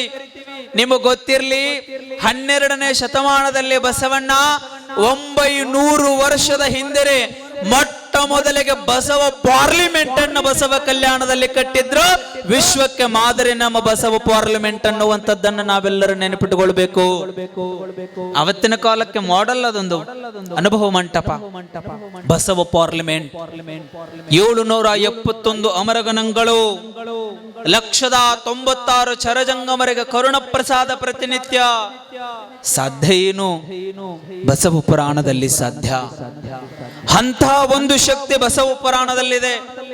ಬಸವ ಪುರಾಣ ಅಂದ್ರೆ ಸುಮ್ಮನೆ ಏನು ಹೇಳ್ತಾ ಇದ್ದಾರ ಕೇಳ್ಕೊಂತ ಹೋಗೋದು ಅಂತಲ್ಲ. ಇವತ್ತೊಂದು ದಿನ ಕೈಲಾಸ ಆದರೆ ನಾಳೆಯಿಂದ ಬಹಳ ಅದ್ಭುತವಾಗಿರ್ತಕ್ಕಂತಹ ಬಸವಣ್ಣನ ಚರಿತ್ರೆ ಈ ಬಸವ ಪುರಾಣದೊಳಗಡೆ ನಡೀತದೆ. ಕಾರಣ ಮೊದಲಿಗೆ ಭೀಮ ಕವಿಗಳು ಬರೆದಿರೋ ಹಾಗೆ ಅನಿವಾರ್ಯ ನಾವು ಹೇಳಲೇಬೇಕಾಗುತ್ತೆ. ಅದನ್ನು ಬಿಟ್ಟು ಮುಂದೆ ಹೋಗ್ಲಿಕ್ಕೆ ಬರೋದಿಲ್ಲ. ಮೊಟ್ಟ ಮೊದಲಿಗೆ ಬಸವ ಪುರಾಣವನ್ನ ನಮ್ಮ ನಾಡಿಗೆ ಕೊಟ್ಟಂತಹವರು ಯಾರು ಅಂತಂದ್ರೆ ಹರಿಹರ ಕವಿಗಳು. ಅವರು ಮೊಟ್ಟ ಮೊದಲಿಗೆ ಬಸವರಾಜ ರಗಳೆ ಅನ್ನುವಂತಹ ಒಂದು ಪುಸ್ತಕವನ್ನ ಬರೀತಾರೆ. ಅದು ಹೇಗಿತ್ತು ಪುಸ್ತಕ ಅಂದ್ರ ಒಂಥರ ತುಂಡು ತುಂಡು ಅಂತ ಕರೀತಾರಲ್ಲ, ತುಂಡು ತುಂಡು ಬಟ್ಟೆ ಅಂತ ಕರೀತಾರಲ್ಲ. ಹೆಂಗಪ್ಪ ಅಂತಂದ್ರ ಈಗ ಚನ್ನವೀರಜ್ಜೋರ ಬಗ್ಗೆ ಒಂದು ಲೇಖನವನ್ನ ಬರೆದು ಆ ಲೇಖನವನ್ನ ಮುಚ್ಚಿ ಇಟ್ಬಿಡುದು, ಮತ್ತೆ ಅಪ್ಪೋರ ಬಗ್ಗೆ ಒಂದು ಲೇಖನವನ್ನ ಬರೆದು ಮತ್ತೆ ಅದನ್ನ ತೆಗೆದಿಡುದು, ಮತ್ತೆ ಇಲ್ಲಿ ಕುಂತಂತ ಗೌರವಾನ್ವಿತ ಮುಖ್ಯ ಅತಿಥಿಗಳ ಕುರಿತು ಒಂದೊಂದೊಂದೊಂದು ಲೇಖನಗಳನ್ನ ಬರೆದು ಮತ್ತೆ ಅದನ್ನೊಂದು ಕಡೆ ಇಡುದು. ಅಂದ್ರೆ ಬಸವರಾಜ ರಗಳೆ ಅವರು ಒಂದೊಂದು ತುಂಡು ತುಂಡುಗಳನ್ನಾಗಿ ಒಬ್ಬೊಬ್ಬ ಮಹಾತ್ಮರ ಚರಿತ್ರೆಯನ್ನ ಬರೆದಿಟ್ಟಿದ್ರು ಹರಿಹರ ಕವಿಗಳು. ಅಂತಹ ಒಂದು ಆ ಗ್ರಂಥವನ್ನ ಪಾಲ್ಕುರಿಕಿಯ ಸೋಮನಾಥರು ಇದನ್ನೆಲ್ಲವನ್ನ ಒಟ್ಟುಗೂಡಿಸಿ ಒಂದು ಪುರಾಣವನ್ನ ಬರಿಬೇಕು ಅಂತ ತಿಳ್ಕೊಂಡು ಹೇಳಿ ಅವರು 12ನೇ ಶತಮಾನದಲ್ಲಿ ಬಸವಣ್ಣನವರು ಕೂಡಲ ಸಂಗಮದಲ್ಲಿ ಐಕ್ಯವಾದ ಬಳಿಕ ಆ ಬಸವರಾಜ ರಗಳೆ ಅನ್ನುವಂತ ಆ ಪುಸ್ತಕವನ್ನ ತೆಗೆದುಕೊಂಡು ಅನೇಕ ಆಯ್ದ ವಿಚಾರದ ಶರಣರ ವಿಚಾರಗಳನ್ನ ತೆಗೆದುಕೊಂಡು ಮೊಟ್ಟ ಮೊದಲಿಗೆ ತೆಲುಗುದಲ್ಲಿ ಬಸವ ಪುರಾಣ ಬರಿತಾನೆ ಪಾಲ್ಕುರಿಕೆ ಸೋಮನಾಥ. 42-44 ಶರಣರ ಐತಿಹಾಸಿಕವಾಗಿರ್ತಕ್ಕಂಥ ಚರಿತ್ರೆಯನ್ನು ಒಳಗೊಂಡಿರ್ತಕ್ಕಂಥ ಪುರಾಣವೇ ಅದು ಬಸವ ಪುರಾಣ. ಅದರ ಮುಂದುವರೆದು ತರುವಾಯ ಕನ್ನಡಕ್ಕೆ ಅದನ್ನ ಭೀಮ ಕವಿಗಳು ತರ್ಜುಮೆ ಮಾಡಿದ್ರು ಅಂತಾನು ಹೇಳ್ತಾರೆ. ಪಾಲ್ಕುರಿಕಿ ಸೋಮನಾಥರು ಮತ್ತು ಭೀಮ ಕವಿಗಳ ತಂದೆಯಾಗಿರ್ತಕ್ಕಂಥ ಶಿವದೇವ ಕನಸಿನಲ್ಲಿ ಬಂದು ಹೇಳಿದ್ರು ಅಂತಾನು ಹೇಳ್ತಾರೆ. ಆ ಕನಸಿನಲ್ಲಿ ಬಂದು ಹೇಳಿದ ಕಾರಣಕ್ಕಾಗಿ ಅವರು ಹೇಳಿದ ಹಾಗೆ ಆ ಬಸವ ಪುರಾಣವನ್ನ ಕನ್ನಡದಲ್ಲಿ ನಾನು ಬರೆದಿದ್ದೇನೆ ಅನ್ನುವಂತ ಮಾತನ್ನ ಭೀಮ ಕವಿಗಳು ಈ ಬಸವ ಪುರಾಣದಲ್ಲಿ ಉಲ್ಲೇಖವನ್ನ ಮಾಡ್ತಾರೆ. ಒಟ್ಟಾರೆ ಈ ಬಸವ ಪುರಾಣದ ಸಮಗ್ರ ಇತಿಹಾಸ ಏನು ಹೇಳುತ್ತದೆ ಅಂತಂದ್ರೆ, ಇದು ಕೇವಲ ಬಸವಣ್ಣನವರ ಕುರಿತು ಮಾತ್ರ ಬಸವ ಪುರಾಣ ಅಲ್ಲ, 770 ಶರಣರ ಕುರಿತು ಒಂದು ಐತಿಹಾಸಿಕ ಗ್ರಂಥ ಯಾವುದಾದ್ರೂ ಇದ್ರೆ ಅದು ಬಸವ ಪುರಾಣ. ಬಸವ ಪುರಾಣ ಭಕ್ತಿಯ ಪುರಾಣ, ಜ್ಞಾನದ ಪುರಾಣ, ಯೋಗಿಗಳ ಪುರಾಣ. ಒಬ್ಬೊಬ್ಬ ಶರಣರ ಚರಿತ್ರೆಗಳನ್ನ ಕೇಳಿಬಿಟ್ರೆ ತಾಯಿ ಮೈಯೆಲ್ಲ ರೋಮಾಂಚನ ಆಗುತ್ತದೆ. ಹಡಪದ ಅಪ್ಪಣ್ಣ, ಡೋಹಾರ ಕಕ್ಕಯ್ಯ, ಮಾದಾರ ಚನ್ನಯ್ಯ, ಶಿವಯೋಗಿ ಸಿದ್ದರಾಮರು, ಅಲ್ಲಮ ಪ್ರಭುಗಳು, ವೈರಾಗ್ಯನಿಧಿ ಚನ್ನಬಸವಣ್ಣ, ಅಕ್ಕ ಮಹಾದೇವಿ, ಅನೇಕ ಶರಣರು. ಒಟ್ಟಾರೆ ಕಲ್ಯಾಣದಲ್ಲಿ 60 ಶರಣೆಯರು ಸಹಿತ ಇರುತ್ತಾರೆ. ಆ 63 ಶರಣೆಯರಲ್ಲಿ 33 ಶರಣೆಯರು ತಾಯಂದರು ವಚನಕಾರತಿಯರಾಗಿ ಕನ್ನಡ ನಾಡಿಗೆ ವಚನವನ್ನು ಬರೆದು ಕೊಡ್ತಾರೆ ಎನ್ನುವಂತ ಇತಿಹಾಸವನ್ನ ಬಸವ ಪುರಾಣದೊಳಗೆ ಹೇಳ್ತಾರೆ. ಅದು ಮುಂದುವರಿತ ಹೇಳಿಕೊಡ್ತಾರೆ. ಅಂತಹ ಮುಂದುವರಿದು ಭೀಮ ಕವಿಗಳು ಹೇಳ್ತಾ ಬರ್ತಾರೆ. ಕೈಲಾಸದ ಕುರಿತು ವರ್ಣನೆಯನ್ನ ಮಾಡ್ತಾ ಅವರು ಬರ್ತಾರೆ. ಕೈಲಾಸ ಅಂದ್ರೆ ಏನು? ಕೈಲಾಸ ಅಂದ್ರೆ ಎಲ್ಲೈತಿ? ಎಲ್ಲೈತಯ್ಯವ ಕೈಲಾಸ? ಎಲ್ಲೈತೆ? ಕೈಲಾಸ ಎಲ್ಲೈತೆ? ಒಬ್ಬರಿಗೆ ಗೊತ್ತೈತ? ಕೈ ಎತ್ತು ನೋಡೋಣ. ಎಲ್ಲೈತವ ಕೈಲಾಸ? ಮ್ಯಾಲೆ ಐತ? ಆಯವ ಲಾಸ್ಟ್ನಕ್ಕೆ ಹೋಗೋದ ಅಲ್ಲೇ. ಹಾ ಇರ್ಲಿ ನೀವು ಅಲ್ಲಿ ಹೋಗಿರೋ ಬಿಡ್ತಿರೋ ನನಗಂತೂ ಗೊತ್ತಿಲ್ಲ. ಅಲ್ಲಿ ಅವ್ರು ಯಾರೋ ಪತ್ರನ ನಮಗೆ ಕಳಿಸಿಲ್ಲ, ಇನ್ನು ಹೋಗಿ ಮುಟ್ಟೇವೆ ಅಂತ ತಿಳ್ಕೊಂಡು ಕಳಿಸಿನೂ ಇಲ್ಲ. ಆದರೆ ಭೀಮ ಕವಿಗಳು ಬರೀತಾರೆ. ಭೀಮ ಕವಿಗಳು ಕನ್ನಡದಲ್ಲಿ ಬಸವ ಪುರಾಣವನ್ನ ಕನ್ನಡಾಂಬೆಯ ಮಡಿಲಿಗೆ ಅರ್ಪಣಾ ಮಾಡಬೇಕಾದ್ರೆ ಹೇಳುತ್ತಾರೆ, ಕೈಲಾಸವೆಂಬುದು ಮೇಲಿಲ್ಲ, ಕೈಲಾಸವೆಂಬುದು ಎಲ್ಲಿದೆ ಅಂದ್ರೆ 12ನೇ ಶತಮಾನದಲ್ಲಿ ಬಸವ ಕಲ್ಯಾಣವೇ ಕೈಲಾಸವಾಗಿತ್ತು ಅನ್ನುವಂತ ಮಾತನ್ನ ಭೀಮ ಕವಿಗಳು ಬಸವ ಪುರಾಣದೊಳಗೆ ಬರೀತಾರೆ. ಅದಕ್ಕಿಂತ ಮುನ್ನ ಸ್ವಲ್ಪ ನಾವು ಇತಿಹಾಸಕ್ಕ ಪೂರ್ವಕ್ಕೆ ಹೋದರೆ ಆ ತಾಯಿ ಹೇಳಿದ ಹಾಗೆ ನಾವು ಮೇಲೊಂದು ಕೈಲಾಸ ಇದೆ, ಅಲ್ಲಿ ಶಿವನ ಒಡ್ಡೋಲಗವಿದೆ, ಅಲ್ಲಿ ಶಿವ ಪಾರ್ವತಿಯರು ಕುಳಿತುಕೊಂಡಿರ್ತಾರೆ, ಮುಂದೆ ಎಲ್ಲ ಸಕಲ ದೇವಾನುದೇವತೆಗಳು ಕುಳಿತುಕೊಂಡು ಈ ಭೂಲೋಕದ ಕುರಿತು ಚರ್ಚೆ ಮಾಡ್ತಾ ಇರ್ತಾರೆ ಅನ್ನುವಂಥದ್ದನ್ನ ನಾವೆಲ್ಲ ಇತಿಹಾಸದೊಳಗೆ ಕೇಳ್ತೇವೆ. ಶಿವನ ಕುರಿತಾಗಿ, ಕೈಲಾಸದ ಕುರಿತಾಗಿ ಭೀಮ ಕವಿಗಳು ಹೇಳ್ತಾ ಬರ್ತಾರೆ. ಶಿವನು ಒಬ್ಬ ವ್ಯಕ್ತಿಯಿಂದ ಹೊಲ ಖರೀದಿ ಮಾಡ್ಕೊಂಡಿದ್ದ. ಹೊಲ ಖರೀದಿ ಮಾಡ್ಕೊಂಡು ಬೇಕಾದ್ರೆ ಎಲ್ಲ ಖರೀದಿ ಪತ್ರ ಆಯ್ತು, ಎಲ್ಲ ಮುಗಿತು. 40 ದಿನ ಆದ ಬಳಿಕ ಅವನ ಹೆಸರು ಮೇಲೂ ಆಯ್ತು ಹೊಲ. ಅಟ್ಟೆಲ್ಲ ಆದ ಬಳಿಕ ಅವ ಉಳುಮೆ ಮಾಡಕ್ ಬಿತ್ತಬೇಕಂತ ತಿಳ್ಕೊಂಡು ಹೊಲದಾಗ ಹೋಗ್ಬೇಕಾದ್ರ ಇನ್ನೇನು ಬೆಳೆಯನ್ನ ಬಿತ್ತಿ ನಾನು ಭೂಮಿಗೆ ಫಲವತ್ತಾಗಿರ್ತಕ್ಕಂಥ ಬೆಳೆಯನ್ನ ಬಿತ್ತಬೇಕು ಅಂತ ತಿಳ್ಕೊಂಡು ಹೇಳಿ ನೇಗಿಲನ್ನು ಹೊಡಿತಾ ಇರಬೇಕಾದ್ರ ಆ ನೇಗಿಲಕ್ಕೊಂದು ದೊಡ್ಡದಾದಂತಹ ಆತನಿಗೆ ಹಂಡೆ ಸಿಕ್ಕಂತಹ ಸಂದರ್ಭದಲ್ಲಿ ಅವ ಅಂದ, ಇದ್ರೊಳಗೆ ಏನಾರೇ ಇರಬೇಕು ನೋಡೋಣ ತಡಿ ಅಂತ ತಿಳ್ಕೊಂಡು ಹೇಳಿ ಹಂಡೆ ತೆಗೆದು ನೋಡ್ತಾನ. ಹಂಡೆ ತುಂಬಾ ಬಂಗಾರ ಇತ್ತು. ನೀವೇನಂತೀರ ಅದಕ್ಕೆ? ನಿಧಿ ಅಂತ ಕರಿತೀರಲ್ಲ ಇವಾಗೆಲ್ಲ. ಆ ಹಂಡೆ ತುಂಬಾ ಬಂಗಾರ ನೋಡಿ ಅವ ಅಂದ, ಓ ಈ ಬಂಗಾರ ನಂದಲ್ಲ ಅಂದವ. ಈ ಬಂಗಾರ ನಂದಲ್ಲ, ಇದು ಯಾರ್ದಪ್ಪ ಅಂದ್ರೆ ನನಗೆ ಯಾರು ಹೊಲ ಕೊಟ್ಟಾರಲ್ಲ, ಈ ಬಂಗಾರದ ಇದ್ರೊಳಗಿರ್ತಕ್ಕಂತಹ ಬಂಗಾರವೆಲ್ಲ ಆತನದೆ, ಇದನ್ನು ಹೋಗಿ ಅವನಿಗೆ ಕೊಡಬೇಕು ಅಂತ ತಿಳ್ಕೊಂಡು ಹೇಳಿ ಹೋಗಿ ಆ ಮೊದಲ ಹೊಲದ ಮಾಲೀಕನಿಗೆ ಬಂಗಾರದ ಹಂಡೆ ತಗೊಂಡು ಕೊಡಾಕ್ ಹೋದ. ಹೊಲದ ಮಾಲೀಕ ಕೇಳತಾನ, ಯಾಕೋಯಪ್ಪ ಇದನ್ನ ನನಗೆ ಯಾಕೆ ಕೊಡಾಕತ್ತಿ? ಏನಿಲ್ರಿ ಮಾಲಕರ, ಈ ಹೊಲ ನಾ ತಗೊಂಡಿನಿ, ಆದ್ರ ಇದರ ತಳಗಿರುವ ನಿಧಿಯನ್ನು ನಾ ತೆಗೆದುಕೊಂಡಿಲ್ಲ. ಇದ್ರೊಳಗೆ ನಾ ಬಿತ್ತಬೇಕಾದ್ರೆ ನೇಗಿಲ ಹೊಡಿಬೇಕಾದ್ರೆ ಈ ಬಂಗಾರ ಹಂಡೆ ನನಗೆ ಸಿಕ್ಕ್ಯದ. ಇದು ಹೊಲ ಮೊದಲು ನಿಮ್ಮದಿತ್ತಲ್ಲ, ಹಾಗಾಗಿ ಈ ಬಂಗಾರ ನಿಮಗೆ ಸೇರಬೇಕಾಗಿರತಕ್ಕಂಥದ್ದು. ದಯವಿಟ್ಟು ಈ ಬಂಗಾರವನ್ನ ತಗೋರಿ ಎಂದ. ಜೇರ್ಕರ್ತ ನೀವ್ಯಾರ ನಿಮ್ಮಂದು ಕೊಡಾಕ್ ಬಂದ್ರೆ ಬಿಡ್ತಿದ್ರ? ಅವ ಕೊಡ್ಲಿಲ್ಲ ಅಂದ್ರೆ ಅವನು ಹೆಂಗಾರೆ ಮಾಡಿ ಇಸ್ಕೊಳ್ಳೋ ಪಕ್ಕಿನ. ಆದ್ರೆ ಹೊಲದ ಮೊದಲನೇ ಮಾಲೀಕ ಅಂತಾನ, ಯಪ್ಪ ಈ ಹೊಲ ನಿನ್ನಂಗ ನಾ ಕೊಟ್ಬಿಟ್ಟಿನಿ, ಈ ಹೊಲ ನಿನ್ನ ಹೆಸರು ಮೇಲೆ ಬರೆದು ಕೊಟ್ಬಿಟ್ಟಿನಿ, ಇದ್ರಾಗ ಬಂಗಾರ ಸಿಕ್ಕರು ನಿಂದ, ಬೆಳ್ಳಿ ಸಿಕ್ಕರು ನಿಂದ, ಇದ್ರೊಳಗ ಮಣ್ಣಿದ್ರು ನಿಂದ, ಇದ್ರೊಳಗೆ ಏನು ಸಿಗತ್ತದ ಎಲ್ಲ ನಿಂದಪ್ಪ. ಈ ಬಂಗಾರ ನಂದಲ್ಲ ಅಂದವ ಮಾಲಕ. ಆಶ್ಚರ್ಯ. ಇಬ್ಬರು ಜಗಳಾಡಕತ್ರಿ. ಯಾಕೆ? ಈ ಬಂಗಾರ ನಿಂದ, ನೀವು ತಗೋರಿ ಅಂತವ. ಇಲ್ಲ, ಈ ಬಂಗಾರ ನಂದಲ್ಲ, ಹೊಲ ಮಾರಿನಿ, ಇದು ನಿಂದಂತವ. ಹಿಂಗ ಜಗಳಾಡಕತ್ರು. ನಂದಲ್ಲ ನಿಂದಲ್ಲ ತಗೊಳ್ರಿ ಅಂತ ತಿಳ್ಕೊಂಡು ಜಗಳಾಡಕತ್ರು. ಕೊನೆಗೆ ಈ ವಿಷಯ ಯಾರಿಗೆ ಹೋಗಿ ಮುಡುತ್ತಂತಂದ್ರ ಆ ಆಸ್ಥಾನದ ರಾಜನ ಕಿವಿಗೆ ಹೋಗಿ ಮುಡ್ತು. ಆ ಆಸ್ಥಾನದ ಕಿವಿಯ ರಾಜನಿಗೆ ಹೋಗಿ ಮುಟ್ಟಿದಾಗ ರಾಜ ಅಂತಾನ, ತಗೊಂಬರ್ರಿ. ಹೋಗಿಬ್ರು ಅಂದ್ರು. ಏನು ನಿಮ್ಮಿಬ್ರದು ಚರ್ಚೆ? ಏನಿಲ್ರಿಪ್ಪ, ಈ ಹೊಲ ಮೊದಲು ಇವ್ರದು, ಈಗ ನಾ ಖರೀದಿ ಮಾಡ್ಕೊಂಡಿನಿ. ನಾ ಖರೀದಿ ಮಾಡ್ಕೊಂಡ ಬಳಿಕ ನಾ ಬಿತ್ತಬೇಕಾದ್ರೆ ಈ ಹೊಲದೊಳಗೆ ಒಂದು ಹಂಡೆ ಸಿಕ್ತು. ಹಾಗಾಗಿ ಹಂಡೆ ನಂದಲ್ಲ, ಹೊಲ ಮಾತ್ರ ನಾ ಖರೀದಿ ಮಾಡ್ಕೊಂಡು ಬಂದೀನಿ. ಈ ಹಂಡೆಯನ್ನ ನಾ ಖರೀದಿ ಮಾಡ್ಕೊಂಡು ಬಂದಿಲ್ಲ. ಹಾಗಾಗಿ ಈ ಬಂಗಾರ ನಿಮ್ಮದೈತಿ, ತಗೊಳ್ರಿ ಅಂದ್ರು ಸಹಿತ ಅವ್ರು ತಗೋತಾ ಇಲ್ಲ. ಹೊಲ ನೀವು ಕೊಟ್ಟು ಬಿಟ್ಟಿನಪ್ಪ, ಅದು ನಿನಗೆ ಸಂಬಂಧಪಟ್ಟಿದ್ದು ಅನ್ನಕತ್ತಾರ. ಹಂಗಾಗಿ ಇದು ನಂದಲ್ಲ, ಇದು ಅವ್ರದ್ದು, ಅವ್ರು ತಗೋಬೇಕು ರಾಜ್ಯರೇ ಅಂದ. ಅವಾಗ ರಾಜ್ಯ ಅಂತ ಮತ್ತೆ ನಿಂದೇನಪ್ಪ? ಏನಿಲ್ರಿ ರಾಜರ, ಅವ್ರ ಹೆಸರ ಮೇಲೆ ನಾವು ಹೊಲ ಬರೆದು ಕೊಟ್ಟು ಬಿಟ್ಟಿನಿ. ನನಗೆ ಅವ್ರ ಹಣ ಕೊಟ್ಟಾರ. ಈ ಬಂಗಾರ ನಂದಲ್ರಪ್ಪ, ಅವ್ರ ಹೊಲ ತಗೊಂಡಾರ ಅಂದ ಬಳಿಕ ಈ ಬಂಗಾರ ಅವರಿಗೆ ಸೇರಬೇಕು, ಇದು ಬಂಗಾರ ನಂದಲ್ಲ ಅಂದ. ರಾಜನಿಗೆ ಆಶ್ಚರ್ಯ ಆಯ್ತು. ಅಲ್ಲ, ನಿಂದಲ್ಲ ಅಂತ ನೀ ಅಂತಿ, ನಿಂದಲ್ಲ ಅಂತ ನೀ ಅಂತಿ, ಇದನ್ನ ಏನರೇ ಮಾಡೋಣ. ರಾಜ ಅಂದ, ಏನರೇ ಮಾಡೋಣ ಅಂತ ಕೇಳಿದಾಗ ಇಬ್ರು ಹೇಳುತ್ತಾರೆ, ಯಪ್ಪ ಇದು ನನಗೂ ಅಲ್ಲ, ಅವನಿಗೂ ಬೇಡ ಅನ್ನಕತ್ತಾನ. ಇದನ್ನ ನೀವ ತಗೋರಿ ಅಂದ್ರ ರಾಜರಂತಾರಂತ. ಇದು ನನಗೂ ಬೇಡ ಅಂದ್ರ ಅವ್ರು ರಾಜರು, ನನಗೂ ಬೇಡ. ಅವಾಗ ಏನರೇ ಮಾಡಬೇಕು ಅಂದಾಗ ಆ ರಾಜರು, ಆ ಊರಿನ ಪ್ರಜೆಗಳು 3 ಜನ ಸೇರಿ ವಿಚಾರವನ್ನ ಮಾಡ್ತಾರೆ. ನನಗೂ ಬೇಡ, ನಿಮಗೂ ಬೇಡ, ಈ ರಾಜನ ಆಸ್ಥಾನಕ್ಕೂ ಈ ಬಂಗಾರ ಬೇಡ. ಈ ಬಂಗಾರ ಎಲ್ಲಿಗೆ ಹೋಗಿ ಸೇರಬೇಕು ಅಂದ್ರೆ ಯಾರಿಗೆ ಅನ್ನ ಇಲ್ಲ, ಯಾರಿಗೆ ಆಶ್ರಯ ಇಲ್ಲ, ಅವರಿಗೆ ಹೋಗಿ ಈ ಬಂಗಾರ ದಾನ ಮಾಡೋಣ ಅಂತ ತಿಳ್ಕೊಂಡು ಹೇಳಿ ಕಲಿಯುಗದ ಮುನ್ನ ದಾನ ಮಾಡ್ತೀರಿ. ಚಪ್ಪಾಳೆ ಹೊಡಿಬೇಡ್ರಿ ನೀವು. ಈಗ ನಿಮ್ ಕತಿಗೆ ಬರ್ತೀನ, ನಿಮ್ ಕತಿಗೆ ಬರ್ತೀನಿ. ಆವಾಗ ಶಿವ ಶಿವನೆಂದರೆ ಸಾಕು, ಶಿವನೆನ್ನಾಳಾಗಿರುವನು ಅಂತ.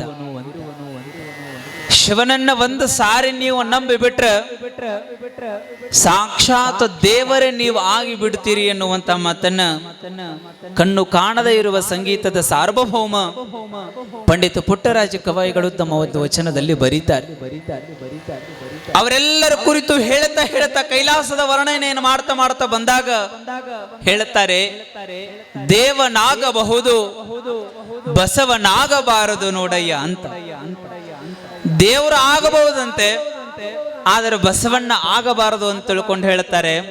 ಅದಕ್ಕಾಗಿ ಶಿವರುದ್ರಪ್ಪನವರು ಹೇಳ್ತಾರೆ, ಜಿ ಎಸ್ ಶಿವರುದ್ರಪ್ಪನವರು ತಮ್ಮ ಒಂದು ವಚನದಲ್ಲಿ ಬರೀತಾರೆ, ಇರಬಹುದು ನಿನಗಿಂತ ದೊಡ್ಡ ರಾಜಕಾರಣಿಗಳು, ಇರಬಹುದು ನಿನಗಿಂತ ದೊಡ್ಡ ಸಮಾಜ ಸುಧಾರಕರು, ಇರಬಹುದು ನಿನಗಿಂತ ದೊಡ್ಡ ಸಾಹಿತಿಗಳು ಬಸವಣ್ಣ, ಆದರೆ ನಿನ್ನಂತೆ ತನ್ನ ಅಂಕು ಡೊಂಕುಗಳನ್ನ ತಿದ್ದಿಕೊಂಡವರು ಈ ಜಗತ್ತಿನಲ್ಲಿ ಯಾರೂ ಇಲ್ಲ ಅನ್ನುವಂತ ಮಾತನ್ನ ಜಿ ಎಸ್ ಶಿವರುದ್ರಪ್ಪನವರು ಬರೀತಾರೆ. ಹಾಗಾಗಿ ಬಸವಣ್ಣನ ಕುರಿತು ಎಷ್ಟು ಸಾರಿ ಹೇಳಿದರು, ಎಷ್ಟು ಪದಗಳಿಂದ ವರ್ಣಿಸಿದರು. ಅದಕ್ಕಾಗಿ ಕವಿ ಹೇಳಿದ ಅಂತ ಅನಿಸುತ್ತೆ, ದೇವನಾಗಬಹುದಲ್ಲದೆ ಬಸವನಾಗಬಾರದು ನೋಡ ಅನ್ನುವಂತ ಮಾತು ಬಹುಶಃ ಸತ್ಯ ಅಂತ ಅನಿಸುತ್ತೆ. ಅಂತ ವಿಚಾರವನ್ನ ಮಾಡಿರ್ತಕ್ಕಂಥ ಶಿವ ನಾರದರು ಬಂದು ವಿಚಾರವನ್ನ ತಿಳಿಸಿದಾಗ ಹೇಳ್ತಾನೆ, ಹೌದು, ಈ ಭೂಮಿಯನ್ನ ಉದ್ಧರಿಸಲು ಮತ್ತೊಬ್ಬ ಸಮರ್ಥನನ್ನ ವಾರಸುದಾರ ಯಾರು ಅಂತಂದ್ರೆ ಕೈಲಾಸದಲ್ಲಿ ಇರ್ತಕ್ಕಂತಹ ನಂದಿ ಮಾತ್ರ ನನ್ನ ಪ್ರತಿ ಸ್ವರೂಪ ಶಕ್ತಿಯಾಗಿದ್ದಾನೆ. ಆ ನಂದಿಯನ್ನೇ ಈ ಭೂಲೋಕವನ್ನ ಉದ್ಧರಿಸಲು ನಾನು ಕಳಿಸ್ತೇನೆ ಅಂತ ತಿಳ್ಕೊಂಡು ಹೇಳಿ ಆ ನಂದಿಗೆ ಸಾಕ್ಷಾತ್ ಶಿವ ಸಮೀಪಕ್ಕೆ ಕರೆದ ಆಶೀರ್ವಾದ ಮಾಡ್ತಾನೆ. ನಂದಿ ನೋಡು, ಭೂಲೋಕದೊಳಗಡೆ ಧರ್ಮ ಅನ್ನುವಂಥದ್ದು ಹಾಳಾಗಿದೆ. ಎಲ್ಲರೂ ಸಹಿತ ನಾನು ನೀನು ಅನ್ನುವಂತ ಭೇದ ಭಾವದಿಂದ ಎಲ್ಲರೂ ತಮ್ಮ ಜೀವನವನ್ನು ಹಾಳು ಮಾಡ್ಕೊಳ್ತಾ ಇದ್ದಾರೆ. ಹೋಗು, ಭೂಲೋಕವನ್ನ ನೀನು ಉದ್ಧರಿಸು ಅಂತ ತಿಳ್ಕೊಂಡು ಹೇಳಿ ಶಿವ ನಂದಿಗೆ ಅಪ್ಪನೆಯನ್ನ ಮಾಡ್ತಾನೆ. ನಂದಿ ಶಿವನಿಗೆ ಕೈ ಮುಗಿದು ಕಣ್ಣಲ್ಲಿ ಕಣ್ಣೀರನ್ನ ಹಾಕಿ ಕೇಳುತ್ತಾನೆ, ಅಪ್ಪ, ನಿನ್ನನ್ನು ಬಿಟ್ಟು ದೂರ ಇದ್ದು ನನಗೆ ಗೊತ್ತಿಲ್ಲ, ನನಗೆ ಎಲ್ಲಾ ನೀನೇ ಅಂತ ತಿಳ್ಕೊಂಡು ನಾನು ನಂಬಿ ಬಂದಿದ್ದೇನೆ. ನೋಡ್ರಿ, ಕೈಲಾಸ ಎಲ್ಲೈತಿ, ಈ ಭೂಲೋಕ ಎಲ್ಲೈತಿ. ಕೈಲಾಸ ಮತ್ತು ಭೂಲೋಕ ಸುಮ್ಮನೆ ನಿಮಗೆ ಅಂದಾಜ್ ಹೇಳ್ತೀನಿ. ಈ ಭೂಮಿಯಿಂದ ಸೂರ್ಯ ಎಷ್ಟು ದೂರ ಅದಾನ ಅಂತಂದ್ರ 15,000 ಕೋಟಿ ಕಿಲೋಮೀಟರ್ ದೂರ ಅದಾನ. ಯಾರು ಈ ಭೂಮಿಯಿಂದ ಯಾರು ದೂರ ಅದಾರ? ಸೂರ್ಯ. ನೀವು ಲೆಕ್ಕ ಹಾಕ್ರಿ, ನಮಗೆಲ್ಲ ಬ್ಯಾಸಿಗೆ ಒಳಗೆ ಎಷ್ಟು ಡಿಗ್ರಿ ಬಿಸಿಲು ಬೀಳ್ತದೆ? ಇಲ್ಲಿ ಎಷ್ಟು ಡಿಗ್ರಿ ಬಿಸಿಲು ಬೀಳ್ತದೆ? ಬಹುಶಃ ಗುಲ್ಬರ್ಗ 40 ಇರ್ತದ, ಒಂದು 40 ಇರ್ತದ ಡಿಗ್ರಿ, 45-46 ಡಿಗ್ರಿ ಸೆಲ್ಸಿಯಸ್ ಅಲ್ಲಿ ಬಿಸಿಲು ಇರ್ತದೆ. ಒಂದೊಂದು ಕಡೆ 30 ಇರ್ತದೆ, 35 ಇರ್ತದೆ. ಅತಿ ಹೆಚ್ಚು ಗುಲ್ಬರ್ಗ ಮತ್ತು ಬೀದರ್ ಮತ್ತು ರಾಯಚೂರು ಅಂತ ತಿಳ್ಕೊಂಡು ಕರೀತಾರೆ. ನಾವೆಲ್ಲ ಕೇವಲ 45 ಡಿಗ್ರಿ ಸೆಲ್ಸಿಯಸ್ಗಾಗಿ ಹೊರಗಡೆ ಬರದೇ ಇರತಕ್ಕಂತಹ ಕಾಲ. ಮನೆ ಬಿಟ್ಟು ಹೊರಗೆ ಬಂದ್ರೆ ಚರ್ಮ ಸುಡುತ್ತದೆ ಅಂತ ನಾವು ಹೇಳ್ತೇವೆ. ಅವಾ ಈ ಭೂಮಿಯಿಂದ ಸೂರ್ಯ 15,000 ಲಕ್ಷ ಕೋಟಿ ಕಿಲೋಮೀಟರ್ ದೂರ ಇರಬೇಕಾದ್ರೆ ಆ ಸೂರ್ಯನ ಕಿರಣಗಳು ಇಷ್ಟು ನಮಗೆ ತಾಪಮಾನ ತ್ರಾಸ ಮಾಡುತ್ತದೆ. ಆ ಭೂಮಿಯಿಂದ, ಆ ಶಿವನ ಒಡ್ಡೋಲಗದಿಂದ ಅಲ್ಲಿಂದ ಈ ಭೂಲೋಕಕ್ಕೆ ನಂದಿ ಬರಬೇಕಂದ್ರೆ ಎಷ್ಟು ನೋವು ಪಟ್ಟಿರಬೇಕು ಆ ಶಿವನನ್ನ ಬಿಟ್ಟು ಬರುವುದಕ್ಕಾಗಿ. ಆ ಶಿವನ ಹತ್ರ ಹೇಳುತ್ತಾನೆ ಕೈ ಮುಗಿದು, ಅಪ್ಪ ಅಪ್ಪ ನಿನ್ನನ್ನು ಬಿಟ್ಟು ಹೋಗುವ ಶಕ್ತಿ ಸಾಮರ್ಥ್ಯ ನನ್ನಲ್ಲಿ ಇಲ್ಲ ದೇವಾ, ನನ್ನನ್ನು ರಕ್ಷಿಸು, ನಾನು ನಿನ್ನೊಂದಿಗೆನೇ ಇರ್ತೇನೆ ಅಂದಾಗ ಶಿವ ಹೇಳುತ್ತಾನೆ, ನೋಡಪ್ಪ ನಂದಿ, ಹಾಗಲ್ಲ ಹಾಗಲ್ಲ, ಈ ಭೂಮಿಯನ್ನು ಉದ್ಧರಿಸಲು ಮತ್ತೆ ನೀನೇ ಸಮರ್ಥ ವಾರಸುದಾರ. ಈ ಭೂಮಿಯನ್ನು, ಈ ಭೂಲೋಕವನ್ನು ಉದ್ಧರಿಸು.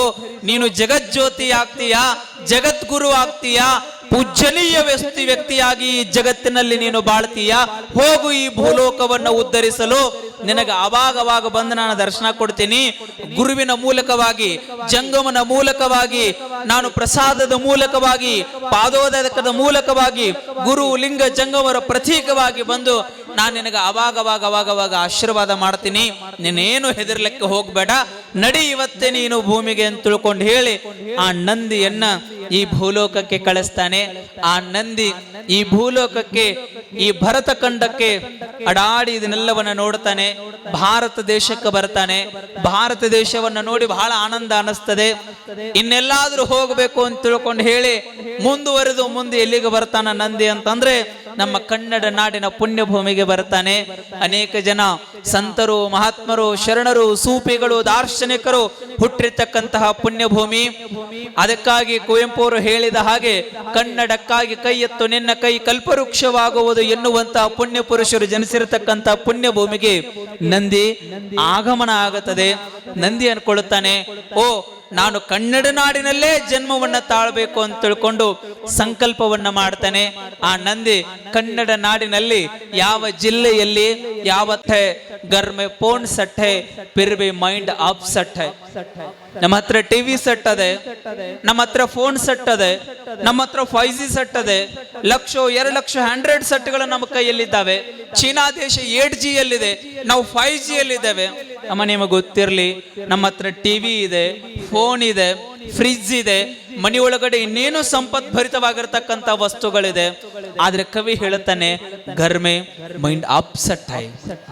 ಟಿವಿ ಸೆಟ್ ಅದೆ, ಫೋನ್ ಸೆಟ್ ಅದೆ, ಆದ್ರ ಮೈಂಡ್ ಸೆಟ್ ಮಾತ್ರ ನಮ್ದೆಲ್ಲ ಹಾಳಾಗಿ ಹೋಗ್ಯದ. ಅಜೋರ ಅಟ್ಟೆಲ್ಲ ಇದ್ರು ಸಹಿತ ಮೈಂಡ್ ಎಲ್ಲಿ ನಾವು ಸೆಟ್ ಮಾಡ್ಕೊಳ್ಬೇಕು ಅಂತಂದ್ರ 30 ದಿನ ಚನ್ನವೀರನ ಅಂಗಳಕ್ಕೆ ಬಂದು ಗುರುಪಾದ ಶಿವಯೋಗಿ ಪಾದಕ್ಕೆ ಹನಿ ಹಚ್ಚಿಬಿಟ್ರ ಅಪ್ಸೆಟ್ ಆಗಿರುವ ಮೈಂಡ್ ಸೆಟ್ ಆಗುತ್ತದೆ ಅನ್ನುವಂತ ಒಂದು ವಿಷಯವನ್ನ ತಮಗೆಲ್ಲರಿಗೂ ತಿಳಿಸಿ ಅಂತ ಅಭೂತಪೂರ್ವವಾಗಿರ್ತಕ್ಕಂಥ ಕಾರ್ಯಕ್ರಮದಲ್ಲಿ ನಾವೆಲ್ಲ ತನುವಿನ ಮೂಲಕವಾಗಿ, ಮನದ ಮೂಲಕವಾಗಿ ಕೊಡುತ್ತೀರಿ. ಯಾವ ವ್ಯಕ್ತಿ ದಾಸೋಹಕ್ಕಾಗಿ ಕೊಡುತ್ತೀರಿ, ಯಾವ ವ್ಯಕ್ತಿಗಳು ಒಂದು ತುತ್ತು ಅನ್ನವನ್ನು ಇನ್ನೊಬ್ಬರಿಗೆ ನೀವು ಉಣಿಸ್ತೀರಿ.